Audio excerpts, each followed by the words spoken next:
Look, guys, you beat this mob by 11 last season. 11. It is unacceptable. One season later, we're in danger of them knocking us out of Europe altogether. So get out there, make things right, or I'll be dropping you all across the border in Syria and you can find your own way home. Yes, Napoleon, I would love to go for a drink.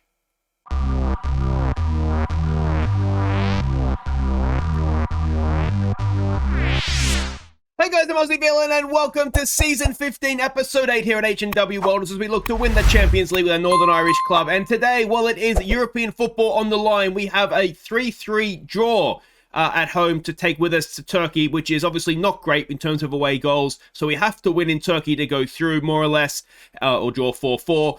We have to score lots of goals either way. But before that, it is Linfield in the league. It's first versus second in a game that if we win, we've essentially clinched the title. If not mathematically, then certainly realistically. But there's nothing to catch you up on off the field since last episode. It's just actually been the one day in game since the Galatasaray game. So I thought we'd start by having a look at the dressing room. Despite my temper tantrum after the Galatasaray game, everything is still looking quite good. The hierarchy, I mean, it's almost a perfect... Look at that. You can put that thing in Egypt. It's a perfect pyramid, and everybody there supports me as well. So we're looking really, really good. The social groups are starting to come together very nicely as well. So off the field, things are looking quite good. There's a little bit of unhappiness, but that's always going to happen, isn't it? But generally speaking, it's going very, very well. The squad is, as you would expect, absolutely massive because it's one of my teams. And we have a quick reminder of how everything looks in terms of the tables. We have at 8-point gap over Linfield. If we win today, it goes to 11. And that's all she wrote, isn't it? Surely they're not coming back from that. But this is the big test today, is making sure we overcome that 3-3 draw at home. But first up, it is Linfield. Let's have a look at what we're expecting from them. A bit of a bus park, a 5-4-1 formation, and with European football to come, it is all about the backups for this one. So we're going to stick Young in goal. He hasn't played well for a little while. I just want him to hopefully have a good game anyway. It's going to be Oliveira, I should say. It's going to be Ordonez, but not as a ball player. It's going to be Vogler, but not as a ball player. And it's going to be debut for our young Scottish right back, Mark Maguire. We paid a lot of money for him from Hamilton, I think it was. He's back fit, so we're going to give him a start in this one and see how he gets on. It's going to be Andre Luis, our young Brazilian midfielder, next to Miss Kelly in midfield. It's going to be Moreau, Napoleon, and McCracken. It's going to be McDade up top. And hopefully it's going to be 3 points. Alright, we can see the team sheets. I did just make a sneaky change. I put Liam McDade on the bench. We'll keep Sims fresh, I suppose, for Europe. I guess he's going to play. A few ex-players, as there always is with Linfield. Jidda, Simpson, who else is there? Gareth Wilson, and is there anybody else? None that I recognise there. Now, what do we want to say to this? Put on a worthy display. Just go out there and impress me. We have been good in the league. We have been in good form in the league, so let's go with that. Let's hope that our young right-back has a good game. And after the disappointment of last episode with a loss and a draw, let's hope we set things right here. It looks like a full house, which is always nice to see. We've got an early highlight. Maguire with a throw. His first act on YouTube as a welder. It's headed away. It's Mode Nor up top. It is tackled away, but only as far as Appia. Vogler is getting back, and it is straight to the arms of Young. And maybe some slightly concerning signs that the first highlight was a counter-attack against us. Let's give them some encouragement. We still haven't had a shot. And are we going to have a blip at just the wrong time of the season? We were shocking last episode. There's no way around that. And the way things are shaping up here, well, it's not looking much better, is it? Fitzpatrick with a throw. Can we win this back high up the pitch? Moreau goes to close him down. Ball forward. Vogler picks it up. He's looking for McCracken, can't find him, but they're giving it straight back to us. Ordonez back to Young. He gets it forward for Andre Luis. It's there for now for Napoleon. Can Napoleon find McDade? He's made a cracking run. McDade can't find the back of the net. McCracken, though, picks up the loose ball. McCracken, his cross is knocked behind for a corner, is it? No, it's come back off of McCracken, so not much luck there for us. But still, we await a shot on target. It's there. Oh, we've got a shot on target now, and it's Mario Ordonez with his third of the season. It's a Napoleon free kick, and it's a cracking header. And it is 1-0, and finally, we have got ourselves a shot on target. Good ball in, as it always is from Napoleon. It's a really good header, really good leaping header from Ordonez. And we'll give them some praise at 1-0, and hopefully I mean, 8 shots, 1 on target. We might need to do some more conversion work or something. I don't know what's wrong with us in front of goal this season. It's more an issue in the league than in Europe for the most part. We have been scoring goals in Europe. I mean, we're scoring goals domestically. We're just not... You know what I wonder? I've just had a brainwave, which probably explains the headache. But what we might do, I wonder if we need to work the ball into the box. We're having shots from everywhere, but we're better off having quality shots than quality over quantity, isn't it? No, that's not what I want to do. I want to do this and that and that. Take your time, boys, and just make sure you're creating good chances, not lots of chances, please. Moreau's only playing a 6.5. Now, the reason we're playing him is just to get a bit of match fitness, match sharpness. We do have Bittner on the bench, and I'm thinking with Moreau playing a 6.5 and it being a tight game, we might make that change. Here we go with McCracken. He gets past one. Can he slip a pass in now? No, but Miss Kelly picks it up. Moreau has it. In there for McDade. It's Moreau. It's blocked again. Maguire should pick that up. Miss Kelly back to Maguire. Oh, a little backheel flick showing off for the fans. McDade, can he beat one? It's there for Napoleon, for Moreau. Moreau goes past one. Can't get past the second. And it's cleared away, and Vogler has it. Down the line for Maguire. It's a long old highlight, this one. Vogler, across for Ordonez, to Luis. Forward there for Napoleon. McDade, Moreau. Moreau for Miss Kelly. Overlapping run for Oliviera. Oh, Wilson Oliviera. What a strike. That is one of the goals of the season. It's 2-0, and it was worth the wait for that highlight. It was the longest highlight of the season. And it just may have had the goal of the season at the end of it. Pinging it around nicely. Eventually, we found the space. It was Miss Kelly's cracking pass, and, well, Jitter's no chance in goal of that one. And Oliviera makes it 2-0. And it is a goal from the heavens that has done it. We'll give them some praise. Bittner's come on the field. And we might even look to do one McDade for the other in a moment here, because Aaron's not having a great game. Maybe Liam is the spark we need up there. He's quick, is Liam McDade. Oliviera, still on a high. Shoot. Ordonez, the 2 goal scorers there. Napoleon for Bittner. Back to Napoleon. Napoleon almost loses out, but Luis picks it up. Luis again for McDade. Oh, it's a tight angle. I don't think it would have made much difference. Jitter gets it forward quickly. Oliviera picks it up. Ordonez. Shoot. Luis again. Luis turns, finds Bittner, knocks it down. McDade. Oh, it's another stunning strike. And the 27th for Aaron McDade. It's 3-0 now. And that should be that. It's not as good as the Oliviera strike, but it was just as hard. Again, just pinging it around. Luis looks good in there, doesn't he? Finds Bittner. I think Bittner won the head up. And McDade absolutely rockets it into the back of the net. 3-0. That should be that. More praise. And do we look towards the bench as to who we want to give some game time to here? Oh, and Linfield are not done yet. 3-1. We're still celebrating the goal, apparently, and they've put themselves back in with ever so slightly a sniff. Not the best defending we'll see from us, is it? We better not be seeing this against Galatasaray. Yeah, something hasn't quite worked there in the middle, has it? I mean, it's not Luis's job, I wouldn't have thought, to pick up the forward. Or maybe it's a midfielder, so maybe it is his job. Anyway, it's 3-1. Hopefully, it's not going to make a difference, and we're going to win this game comfortably anyway. Let's give them some praise. And Napoleon's looking tired. We don't really have anybody to play there, so we'll just leave him on. They've gone to a 3-4-3, and that should give us space in wide areas. Can Maguire win it back? Not quite yet. Miss Kelly goes to close it down. Ordonez can't win the header, but it's easy for Young. And is that the highlight? Young gets it forward. He finds McCracken for Oliviera. There should be lots of space for us in wide areas. McDade down to Napoleon. Napoleon has McCracken on his outside. He finds him. McCracken, can he seal it for us once and for all? There it is. The 17th of the season for Gary McCracken. Another assist for Napoleon. It's 4-1 in stoppage time. And that's been quite good, hasn't it? Looks like we're going to get 90 minutes. He's tired. We're going to get 90 minutes out of our new fullback. And he's looked pretty solid out there, hasn't he? So that's all we can really ask for him from this season. And then next season we'll make a judgment as to whether he's going to be the number 1 or not.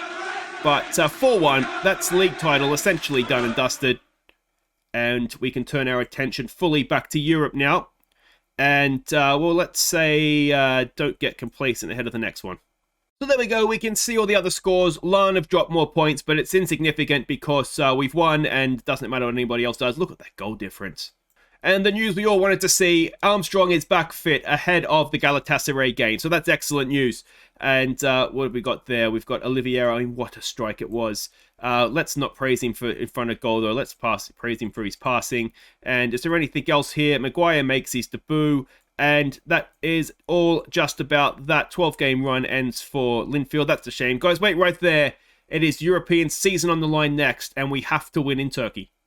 Okay, welcome back, and here we go. We've dug ourselves a hole. Now, can we get ourselves out of it? 3-3, we go to Turkey, and, well, let's hope that we don't stuff this up again. We don't do a Wolverhampton. It's well, we're expecting the same as we were expecting last time, a 4-2-3-1, though, of course, obviously, they came out in a 5-3-2 when we actually got on the field. So this is the team we're sending out. It's Young in goal, Surgeon, Octavio, McGurk, and Kavner. Kamani and Thompson, we're moving him back to a box-to-box, though. Mladenov, Armstrong is fit, not really match sharp, but we'll take a not match sharp Armstrong, won't we? And McKay. Fitzpatrick goes back up top as the target man. We've got a bench of Hammerstrom, Ordonez, Hill, Oliveira, DeLauro, Bittner, and McCracken. Let's get out there. So again, they're coming a little bit different to what we expected, a 4-4-1-1 formation. They're probably going to try and just stop us from playing. I'm going to say we take the pressure off, he says confidently. We dominated that first leg. So, you know, all things being equal, if, as I said last episode, if we play that game, that exact game again, it doesn't end 3-3, does it? In all likelihood, we win it, and we win it quite comfortably. Now, one other bit of news I meant to tell you before we started is Miss Kelly has picked up an injury. 4 weeks he's out for. He's not a first choice in the European squad anyway. It's a little bit of a disappointing speed bump in the league, but we have enough midfielders we can work around it. Up Richard might just need to play a little bit more, and Andre Luis as well. But it shouldn't be too much of an issue for us, but it is a loss, obviously. Surgeon wins the header. Down there for McKay. Can he get himself down the line and get a cross in? Where's Fitzpatrick? We've got a big physical presence in their back post for Mladenov, and Mladenov gets one of the goals back. It gives us a 4-3 lead on aggregate, a 1-0 lead on the night, obviously. Mladenov has found at the back of the net from a header. Of course, he missed, if you remember, 2 very decent chances in the first leg at home. And thankfully, he's got his head on tonight, his goal-scoring head. And that is 1-0, one of the away goals back. But, of course, if we win the game, away goals will be irrelevant. But we do need to win the game. If we can get a second, then you'd start and feel a little bit more confident about things. As things stand, if they get a goal, then obviously it's not so good for us. Let's try and demand more. Come on, boys. Let's go on with this now. Goal kick. We win that with Kavner. Kavner comes forward. Is Kavner going to do this all himself? Kavner goes on the outside. He plays it through for Armstrong. It's blocked. Mladenov picks it up. And his cross is blocked. Kavner is massively out of position. He's doing his very best to get back and does a good job. Thompson gets his possession, though. Thompson, ball through for Mladenov. Oh! Decent save from the goalkeeper. We'll have a corner. Armstrong to take. Armstrong whips it in. It is not the greatest. McKay will pick it up. He gets himself out wide. Can he whip across in now? He's done very well again. Ball in. Mladenov again. And this time Mladenov is over the bar with his head up. And it stays 1-0. Another highlight. Surgeon with a throw for Armstrong. Back to Surgeon. Surgeon cross in. It's towards Fitzpatrick, but away. Kamani has it. Fitzpatrick, Kamani is there for McKay. He can't miss. And Marty McKay makes it 2-0 on the night. 5-3 on aggregate. And that gives us a little bit of breathing space and one more goal, and those away goals are cancelled out. It's been a very good first half from us. Fitzpatrick couldn't quite get the header on target, and we were just pinging it around. I thought maybe we waited too long, but it's a nice little ball through there from Kamani for McKay. And it is 2-0 and 5-3 on aggregate. We don't need to worry. It wasn't offside, so it doesn't matter. We'll give them some praise. And can we get this third away goal done before half-time? Surgeon with a throw. Armstrong. McKay for Fitzpatrick. It's there for Thompson. Back to Kamani. Kamani crossfield ball. Finds Mladenov. Can he get across in? We've got Welders coming from everywhere. McKay is there, and McKay gets the third. The away goals are cancelled out. It's 6-3 on the night. No, it's not. It's 6-3 on aggregate. It's 3-0 on the night. And that, I'm almost going to say, is job done. If we can get one more, then I will declare it officially job done. Unofficially job done. McKay with a header. Nicely done.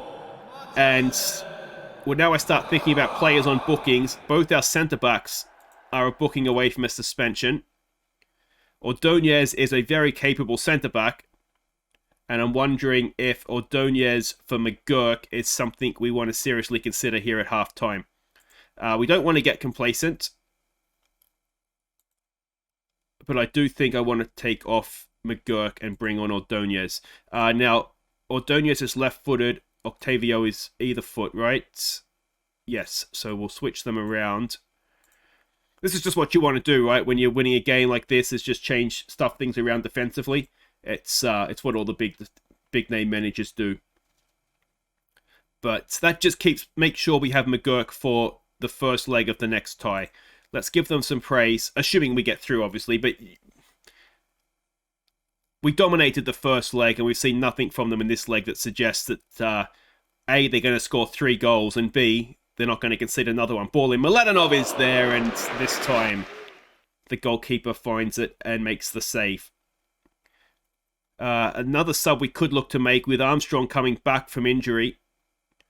We probably don't need to play him 90 minutes at this point, do we? We could take him off, drop Fitzpatrick back in, and then I think we've got McCracken on the bench, don't we? He can go up top and lead the line for us. Here we go with Mladenov.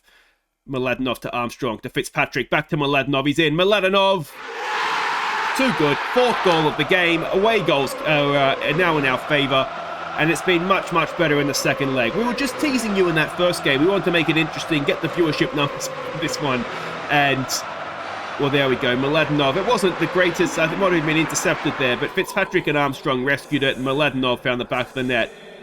And the answer to the question, can he do it in Europe, is a tentative yes, isn't it? All right, let's take Armstrong off. We don't need him picking up some sort of silly knock at this point. We'll get McCracken up top. He likes to play just as an attacking midfielder. And there we go. I wonder how much of a difference playing Tomo as box-to-box instead of a sort of just central midfielder, the standard central midfielder, makes as well. We've just looked better, haven't we? We win that back with Surgeon. Ordonez has it. He gets it forward. McCracken knocks it down there for McKay. McKay goes outside his man, and McKay! Oh, it's officially a riot at this point. It is 5-0. 8-3 on aggregate. And with McKay on a booking, do we have an option to take him off as well? We could play Bittner. We'll just leave McKay on. He's fine. Famous last words. But he's done really well there. He's on a hat-trick now as well, I believe. So we'll give him a chance to get it. And it's been very, very nicely done this game. Very, very... Oh, no, but he's got a hat-trick. So there we go. Hopefully he doesn't do something stupid like take his shirt off to celebrate. Thompson's looking tired, but I think we just leave this at this point. It's been a much, much better performance from us away from home. And, well, we move on and we will end the episode with a draw for the next round. So that is very exciting. I should probably say at this point we'll do a first call for Viewers Players of the Year nominations. We saw last season it can go very wrong in Europe, and then we sort of have to get to the end of the year. So a first call for the nominations for Viewers Player of the Year. We can say everybody that got through there. Thankfully, Dundalk have been well beaten by Milan. So that's our bogey side out of the way. A little bit of money in the bank. Superb McKay leads the way. And that rhymes very nicely, doesn't it? And let's come back for the draw for the next round. All right, here we go. The draw for the second round. Let's have a look here, see who we've got. So we have got behind my head here. We've got Tottenham, Porto, Napoli, Milan, Roma, Hibs, Stade Rennes, Mönchengladbach, Valencia, Sociedad. There's a lot of Italian sides. Lazio, ourselves, Lyon, Southampton, Cologne, and St Etienne. We'd probably take Hibs, one of the French sides, perhaps. Isn't Lyon?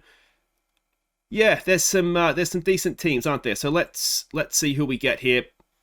And it was, of course, at this stage last season that we fell to Wolves. I think we've fallen at this point to Marseille as well. Or was that the first knockout round we went out to them? We are defending 21 coefficient points, of course, as well. Here we go. Home leg first again, and it is FC Köln. That's not the worst, is it? That's not the worst at all. As I said, we're defending 21 coefficient points this season, so we need to go as far as we can in this competition, if not win it. I mean, this is everybody that's in it now. There's no, maybe Spurs aside, there's no team you look at and think, there's no sort of Man City or Chelsea, I suppose, is what I'm saying. Though obviously Spurs are a good Premier League side, so it's not going to be the easiest. But it's FC Köln that we have in the next round. It doesn't look the worst tie. What's this? Oh, they're a 4-star rated club. So, yeah, their key player is Clinton Diallo. He looks quite good, which is concerning. But, well, that'll be next episode, guys. We'll be back next time for... where are we here? For that home and away. It looks as though...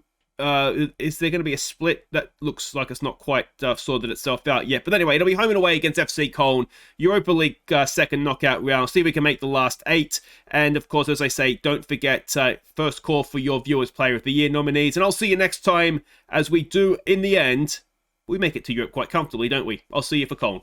Take care.